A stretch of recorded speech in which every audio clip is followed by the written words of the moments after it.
Hello friends, Suraj Kumar online classes में आपका स्वागत है। आज की वीडियो में हम लोग प्रतिशतता के कुछ और महत्वपूर्ण प्रश्नों को देखेंगे। जैसा कि हम लोग जानते हैं कि हम लोगों ने प्रधान शिक्षक परीक्षा 2022 के लिए एक बहुत ही महत्वपूर्ण और एक रोचक चैप्टर जिसका नाम है परसेंटेज, उसको हमने शुरू किया था। उसमें हम लोग कुछ पार्ट्स को देखे भी हैं, अच्छी तरह समझे भी हैं, और आज की वीडियो में हम लोग परसेंटेज के ही कुछ महत्वपूर्ण प्रश्नों को देखेंगे। तो आइए शुरू करते हैं आज की वीडियो का पहला प्रश्न। हमारा पहला प्रश्न है कि यदि किसी वृत्त की त्रिज्या को दोगुना कर दिया जाता है, वृत्त का त्रिज्या जो है उसको क्या कर दिया गया, दोगुना कर दिया गया। ठीक है, तो जब दोगुना कर दिया जाएगा तो निश्चित है कि उसके क्षेत्रफल में क्या आ जाएगा, बदलाव आ जाएगा, परिवर्तन आ जाएगा। जब त्रिज्या में आप छेड़छाड़ कर रहे हैं तो क्षेत्रफल में भी छेड़छाड़ होगा। ठीक है, तो वही कहा कि यदि किसी वृत्त की त्रिज्या को दोगुना कर दिया जाता है तो उसके क्षेत्रफल में कितने प्रतिशत की वृद्धि हो गई, कितने प्रतिशत की वृद्धि। आप त्रिज्या को बढ़ा रहे हैं तो क्षेत्रफल भी बढ़ जाएगा।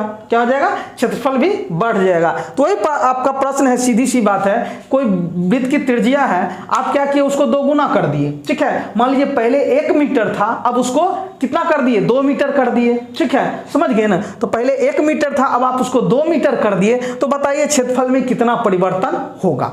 तो आप कोई संख्या लेकर भी बना सकते हैं या डायरेक्ट फॉर्मूला पर भी बना सकते हैं, कोई दिक्कत नहीं है। समझ गए ना।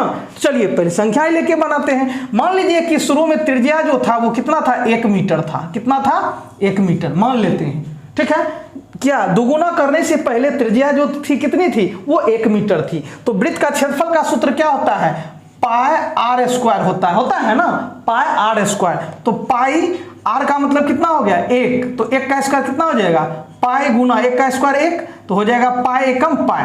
तो यानी कहने का मतलब जिसमें आप दोगुना नहीं किए थे उसमें मान लेते हैं पाई। आप यहाँ 2, 4 कुछ भी मान सकते हैं, कोई दिक्कत नहीं है। ठीक है, समझ रहे हैं ना, 100, 200 जो भी मान सकते हैं, कोई दिक्कत नहीं। अब आप क्या कर रहे हैं, त्रिज्या को दोगुना कर रहे हैं। त्रिज्या को दोगुना करने का मतलब पहले 1 मीटर था, अब उसका दोगुना कितना कर दिया, 2 मीटर कर दिए। तो अब देखिए इसका क्षेत्रफल क्या होता है, सूत्र क्या होता है, पाई आर स्क्वायर।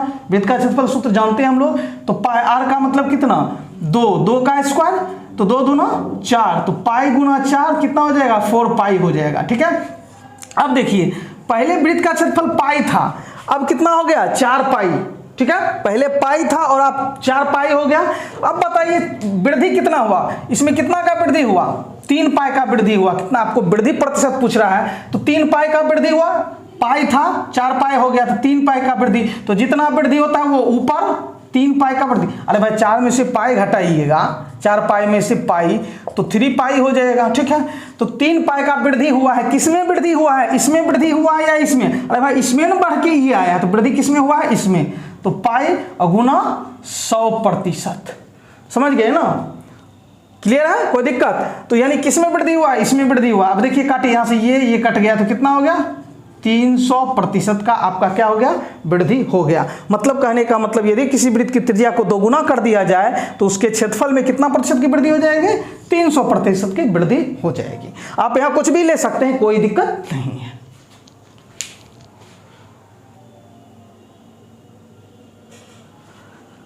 अब हमारा अगला प्रश्न है कि किसी आयत की लंबाई 20% बढ़ा दिया जाता है। कोई आयत है, उसकी लंबाई कितना प्रतिशत बढ़ा दिया जाता है, 20% बढ़ा दिया जाता है। मतलब 20% की वृद्धि कर दी जाती है तथा उसकी चौड़ाई 20% कम कर दिया जाता है। अब देखिए हम लोग जानते हैं कि आयत में लंबाई और चौड़ाई होती है। अब ये क्या कर रहा है कि पहले जो उसका लंबाई था उसमें 20% वृद्धि कर दिया गया। 20% वृद्धि का मतलब हुआ कि 100 में कितना बढ़ा दिया गया, 20 बढ़ा दिया गया। 100 में 20 बढ़ा दिया गया। ठीक है, मतलब पहले 100 था तो अब कितना हो जाएगा, 120 हो जाएगा। ठीक है, समझ गए ना। तो लंबाई को 20% बढ़ा दिया जाता तथा उसकी चौड़ाई 20% कम कर दिया जाता है। 20% कम करने का मतलब हुआ कि 20% कम करने का मतलब 100 में कितना कम कर दिया गया, 20। मतलब पहले 100 था तो अब उसमें 20 की कमी कर दी गई, मतलब कितना हो गया, 80 हो गया। तो उसके क्षेत्रफल में कितने प्रतिशत की कमी होगी। तो निश्चित है कि जब लंबाई और चौड़ाई में छेड़छाड़ किया जाएगा तो क्षेत्रफल पर प्रभाव पड़ना ही पड़ना है। तो वही हम लोग देखेंगे कितने प्रतिशत की कमी हुई। तो आइए देखते हैं। देखिए आयत के क्षेत्रफल का सूत्र क्या, उसके क्षेत्रफल की बात कर रहा है तो क्षेत्रफल का सूत्र क्या होता है, आयत का क्षेत्रफल बराबर होता है लंबाई और चौड़ाई इस दोनों का गुना होता है। ठीक है, लंबाई और चौड़ाई का क्या होता है, गुना होता है। कोई दिक्कत? तो अब देखिए हम यहाँ लंबाई इधर ले लिए, चौड़ाई इधर ले ली। देखिए अब लंबाई में क्या कर दिया गया, 20% की वृद्धि कर दी गई। मतलब लंबाई में 20% वृद्धि का मतलब क्या हुआ, 100 में 20 बढ़ा दिया गया। मतलब पहले शुरू में 100 था तो अब उसमें 20 बढ़ा दिया गया तो 120 हो गया। तो पहले जो शुरू में लंबाई था वो कितना मान लेते हैं, 100 था, और अब जो है बढ़ने के बाद कितना हो गया, 120 हो गया। ठीक है, 20% वृद्धि का मतलब 100 में 20 बढ़ा दिया गया। ठीक है, ये हो गया। अब देखिए चौड़ाई में क्या किया, 20% की कमी कर दी गई। मतलब 100 में 20 घटा दिया गया। मतलब पहले 100 था, अब 20 घटा दिया तो कितना हो गया, 80। ठीक है, तो अब देखिए ये लंबाई और चौड़ाई ये हो गया पहले वाला और ये हो गया बाद वाला। मतलब ये पहले वाला मतलब जब छेड़छाड़ नहीं किया गया था तब। अब लंबाई 20% बढ़ाने के बाद लंबाई हो गया 120 और चौड़ाई कितना हो गया, घटाने के बाद 80। अब देखिए आयत का क्षेत्रफल का सूत्र होता है लंबाई गुना चौड़ाई। तो लंबाई गुना चौड़ाई, 100 को 100 से गुना करेंगे तो कितना होगा, 10,000 होगा। ये हो गया शुरू, लंबाई गुना चौड़ाई। ये पहले वाला है, ये पहले वाला, मतलब पहले लंबाई गुना चौड़ाई, तो यानी ये जो निकल के आया क्षेत्रफल ये पहले वाला क्षेत्रफल हुआ। अब नया जो आएगा 12 × 96 आया, मतलब ये बाद वाला क्षेत्रफल हो गया। ठीक है, और ये पहले, चूंकि लंबाई और चौड़ाई अलग अलग हम इसलिए लिखा कि ये बाद वाला क्षेत्रफल हो गया और ये पहले वाला क्षेत्रफल। तो पहले जो क्षेत्रफल था वो 10,000 था, अब जो क्षेत्रफल हुआ कितना हुआ, 9600। तो कमी कितना हो गई, 10,000 में से 9600 घट जाएगा तो कितना हो गया, 400 की कमी हो गई। 400 का ही कमी हुआ, हाँ 400 की कमी हो गई। पहले हमारे पास 10,000 था, अब 9600 आ गया। क्यों, इसमें छेड़छाड़ के कारण। अब देखिए कितने की कमी हो गई, 400 की कमी हो गई। और कमी किसमें हुई है, 10,000 में कमी हुई है या 9600, तो कहेंगे 10,000 में कमी हुई है। तो 10,000 नीचे जो जिसमें कमी होगा वो नीचे गुना 100%। ठीक है, अब इसको काटिए, 2 कट गया, 2 और 2 कट गया तो कितना हुआ, 4% की कमी हो गई। ये हमारा क्या हो गया, 4% की कमी हो गई। क्लियर है? चलिए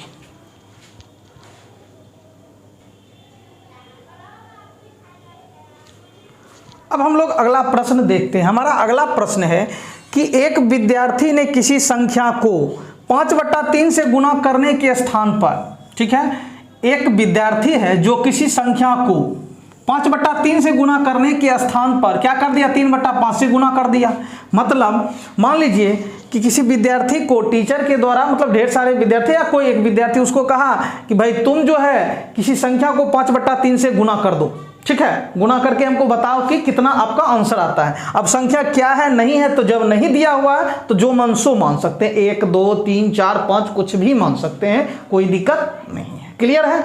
तो कहता है कि एक विद्यार्थी ने किसी संख्या को 5/3 से गुना करने कहा, वो क्या किया, 3/5 से गुना, उल्टा गुना कर दिया। मतलब वो सोचा कि सर बोले हैं कि 3/5 से गुना करने, तो ये गलती कर दिया। तो जब गलती कर दिया तो उसको कहा गया 5/3 से गुना करने और वो कर दिया 3/5 से गुना कर। ठीक है, तो निश्चित है कि क्या हो गया, गड़बड़ तो हो गया। तो वही कहता है कि जब ऐसा किया गया तो परिकलन, मतलब ज्ञात करने में, निकालने में, कंप्यूट करने में त्रुटि कितना प्रतिशत हुआ, गलती कितना प्रतिशत हुआ। जैसे आपको कहा गया 3 से गुना करने और आपने उसको किससे गुना कर दिया, 2 से गुना कर दिया।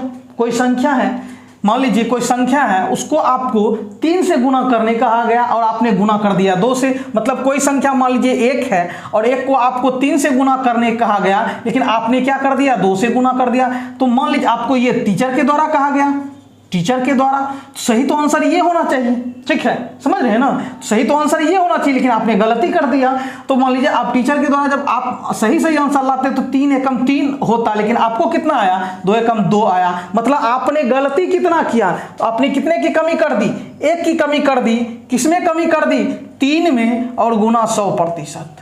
तो हो गया 100 एकम 100/3%। मतलब 3 से 3 × 9 3 × 33 पुनः 1/3% की आपने क्या कर दी, गलती कर दी, मतलब कमी कर दी। तो सेम हमारा प्रश्न यही है। ठीक है, कोई दिक्कत नहीं है। तो वही अब हम लोग इसको देखते हैं। ठीक है, तो हम लोग देखेंगे कि उसको मान लेते हैं संख्या, अब संख्या तो दिया हुआ नहीं तो हम 1 ही मान लेंगे। मान लेते हैं कोई संख्या 1 था और उसको कहा गया 5/3 से गुना करने, 1 में 5/3 से गुना करने, लेकिन इसने क्या किया कि 1 में 3/5 से गुना कर दिया।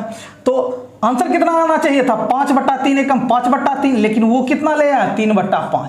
तो अब क्या करें, अब थोड़ा सा यहाँ दिक्कत ये है कि आपको 3 से गुना करने कहा गया था, आपने 2 से गुना कर दिया, सीधा सीधा था, कहे कि हाँ भैया ये जो है आपने कमी कर दी, लेकिन इसमें थोड़ा सा दिक्कत हो गया, तो उतना घबराने की जरूरत नहीं है। हम क्या करेंगे, सीधा इसमें से इसको घटा देंगे। अपने अगर जो माइनस में आ गया तो इसका मतलब कमी कर दिए, और प्लस में आ गया इसका मतलब हमने वृद्धि कर दी, तो घबराना नहीं है। तो आप देखिए कि कितना प्रतिशत की गलती की है, तो आप इसमें से इसको घटाइए। जैसे आप 3 गुना करने कहा गया था, 2 गुना कर दिए, तो इसमें से इसको घटाए थे ना, 1 की गलती किए थे आप, तो वही करना है इसमें। 5/3 में से आप 3/5 को हटाइए, 5/3 माइनस 3/5 तो हो जाएगा 3 5 15, 3 5 15 25 माइनस 5 तिया 15, 3 तिया 9, तो 25 में से 9 गया 16/15 की आपने क्या कर दी, मतलब प्लस में आया, मतलब आप क्या कर दिए, प्लस में आया, इसका मतलब आपने क्या कर दिए, वृद्धि कर दिए। मतलब कुछ भी हो, चाहे वो कमी हो या वृद्धि हो, उससे कोई मतलब नहीं है, ठीक है, समझ रहे हैं ना। बस ये क्या हो गया, 16/15 की क्या हो गई, गड़बड़ी हो गई। किसमें गड़बड़ी हुई, अरे भाई आपने इसमें से इसको घटाया ना, तो जितना गड़बड़ी हुई वो ऊपर आ गया। किसमें गड़बड़ी की आपने, इसमें गड़बड़ी की या इसमें गड़बड़ी की आपने, 5/3 में आपने गड़बड़ी की, ठीक है, और गुना 100%, ठीक है। तो इसमें से इसको घटा करके जो है वो ऊपर हो गया, मतलब इसकी इतना की गलती कर दी आपने। किसमें गलती की है, इसमें गलती की है, इसमें तो नहीं किए, इसमें नहीं किए, तो जिसमें गलती की है वो नीचे, गुना 100%। अब इसको सॉल्व कर लीजिए आप लोग, क्या हो जाएगा, तो देखिए ये 16/15, 5/3 तो उल्टा पुल्टा हो जाएगा, 16/15 गुना, ये उलट के 3 चल जाएगा ऊपर और 5 नीचे आ जाएगा, गुना 100%। काट दीजिए आपका यहाँ से 3 से 3 5 15, 5 यानी 5 से 20 बार में और 5 से 4 बार में, तो कितना आ गया, 16 चौके 64% की आपने क्या कर दी, उसमें गलती कर दी। 64% की क्या कर दी आपने, गलती कर दी। समझ गए ना, कोई दिक्कत नहीं।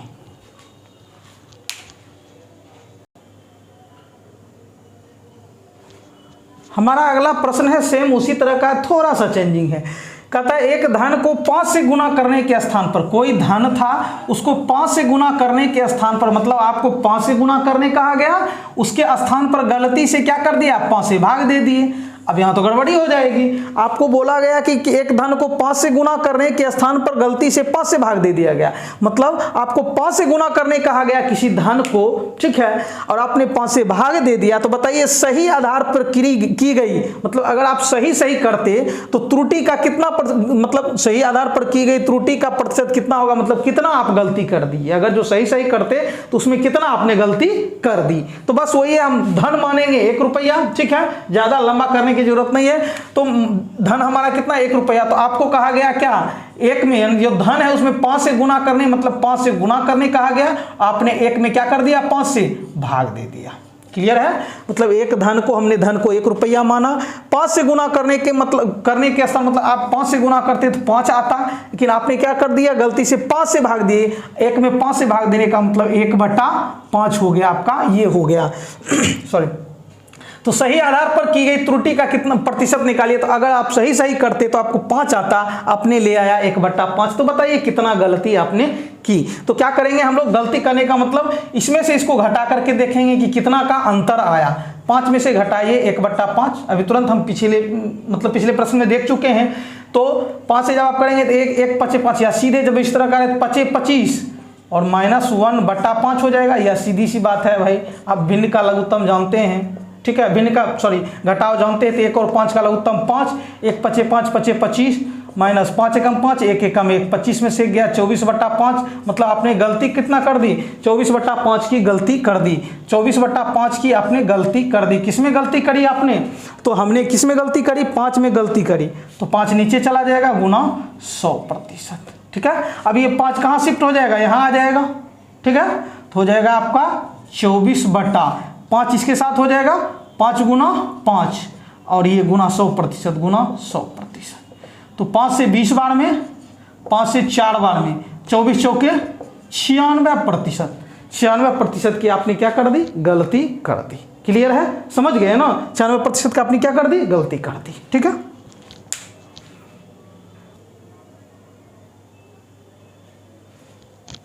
अब हम लोग आज के वीडियो का लास्ट प्रश्न देखते हैं, जो कि बहुत ही बेहतरीन प्रश्न है। हमारा प्रश्न है कि यदि एक मशीन की कीमत, मतलब मशीन का दाम जो था वो कितना बढ़ गया, 16.2/3% बढ़ जाने के बाद तो जब बढ़ जाएगा तो निश्चित है कि जो पहले दाम था अब वो बदल जाएगा। तो वही कहता है यदि एक मशीन की कीमत, मशीन का दाम जो है 16.2/3% बढ़ जाने के बाद मशीन कितना कीमत हो जाता है, 4900 रुपया हो जाती है। ठीक है, समझ रहे हैं ना। मतलब जब आप बढ़ाते हैं 16.2/3% तो दाम जो नया दाम होता है वो 4900 रुपया हो जाता है। तो मशीन की कीमत पहले कितनी थी, मतलब वृद्धि होने से पहले कितनी थी। हमारे पास तो कुछ है नहीं, सिर्फ ये कहा कि आप इतना वृद्धि कर रहे हैं तो आपको नया जो दाम होता है वो 4900 रुपया हो जाता है। तो हम लोग क्या करेंगे कि हमारे पास ये जो मेन दिया हुआ है इसी पर हम लोग काम करेंगे। ठीक है, जैसे हम लोगों ने देखा था कि 20% की वृद्धि जब हो जाती है तो 20% की वृद्धि का मतलब या एक तो ये हो गया कि पहले दाम 100 था, मतलब 100 पर 20 रुपया बढ़ गया।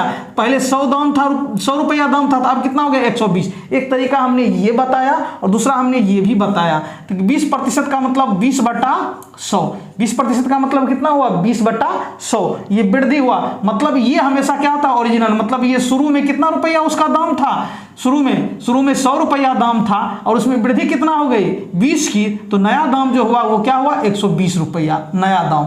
मतलब ये हो गया पुराना दाम और ये हो गया नया दाम। और ऊपर में जो लिखा हुआ रहता वो बताता है कि इतना की, मतलब इतना की किसमें, इसमें नीचे वाले में कमी हो गई। ठीक है, ऊपर वाला हमेशा कमी या वृद्धि को बतलाता है, किसमें, नीचे वाले में, इसमें। जैसे आपको हमने दे दिया कि मान लीजिए 60/100% की, ये 60/100 वृद्धि हमने ये दिया, मतलब ये 100 रुपया में कितना की वृद्धि हो गई 60 रुपया। मतलब ओरिजिनल 100 रुपया था, अब बढ़ के क्या 60 रुपया, उसमें इसमें 60 रुपया बढ़ गया तो कितना हो गया 160 रुपया। और कमी हम कर दीजिए, मान लीजिए कमी हम कर देते हैं तो मतलब शुरू में 100 रुपया दाम था, उसमें कमी 100 में कितने की 60 की कमी हो गई तो कितना हो गया 100 में 60 चला गया तो 40 रुपया अब नया दाम हो गया। समझ रहे हैं ना। तो बस उसी से हम लोग काम करेंगे। तो वृद्धि कितना दिखा रहा है, ये वृद्धि दिखा रहा है 16.2/3%। जब आप पूर्णांक तोड़ेंगे तो कितना होगा 16×3=48। अरे भाई इसमें गुना करते हैं इस दोनों को, 16×3=48 और जितना आता है उसमें 2 जोड़ देते हैं, 2 जोड़ते हैं ना, 16×3=48 2 50 बटा में क्या आता है ये 3 आता है, 3% का मतलब क्या हुआ, प्रतिशत का मतलब इस प्रतिशत को भी किए तो प्रतिशत का मतलब 1/100 होता है। क्योंकि हम पूरे तोड़ रहे हैं तो पूरा ही तोड़ेंगे। देखिए 5 दूना ये 50 दूना तो हो जाएगा आपका 1/, ऊपर में 1 और 6, मतलब क्या हुआ 1/6 आने का मतलब हुआ कि मशीन का दाम पहले कितना रुपया था 6 रुपया पहले था, पहले 6, चूंकि नीचे वाला ओरिजिनल दाम को पहले वाले दाम को बतलाता है और ऊपर वाला 1 रुपया क्या हो गई 6 में 1 रुपया बढ़ गया। चूंकि ये वृद्धि की बात कर रहा था 1 रुपया बढ़ गया, तो 6 रुपया पहले दाम था, अब 1 रुपया बढ़ गया तो 6 1 7 रुपया हो गया, ये अब नया दाम हो गया, नया दाम। समझ गए ना। तो ये आप काट छांट के इतना लाए हैं लेकिन ये ओरिजिनल आंसर नहीं है, क्योंकि उसमें छेड़छाड़ करके आप आंसर लाए हैं। ठीक है, समझ रहे। अब देखिए, अब कहता है कि अब नया दाम जो कितना वृद्धि के बाद 4900 रुपया हो जाता। आपको कितना आया है 7 आया है, आपको क्या आया है 7 आया है नया दाम, और उसको कितना है तो 4900, मतलब 7 का मतलब कितना हो गया 4900 हो गया। अरे भाई आपका 7 और उसका 4900 दोनों है एक ही चीज, सिर्फ आप काट छांट के 7 लाए हैं और उसको कितना है 4900, मतलब 7 का मतलब हुआ 4900। मतलब ये समझिए कि 7 किताब का दाम कितना हो गया 4900। तो जब आप 7 किताब का दाम 4900 7 से काटिए तो 7 7 49, तो एक किताब का दाम कितना हो गया, अरे भाई 7 एकम 7, एक किताब का दाम कितना हो गया 700 रुपया हो गया। तो हमको कितना का निकालना है, ये पहले वाला दाम में पूछ रहा है। तो एक किताब का दाम जब 700 रुपया तो 6 किताब का 7 6 के 4200 रुपया, इसका मतलब है उसका पहले का दाम रहा होगा। इसका आंसर ये होगा। क्लियर है, समझ गए ना, कोई दिक्कत, समझ गए ना। मतलब आपका जो ये आया था 7 जो आया है, मतलब नया दाम 7 आया है, और जबकि उसके प्रश्न के अनुसार कितना 4900, तो 7 जो है किसके बराबर हुआ 4900, यानी ये कहे कि 7 किताब का दाम 4900, तो एक किताब का दाम 7 से कट गया 700, तो 7 7 49, 700 दाम, एक किताब का दाम 700, तो हमको निकाला कितना था 6 किताब का दाम, तो 7 6 के 4200 रुपया, यानी पहले उसका दाम रहा होगा। ठीक है, तो मिलते हैं अगले वीडियो में, तब तक के लिए बाय बाय।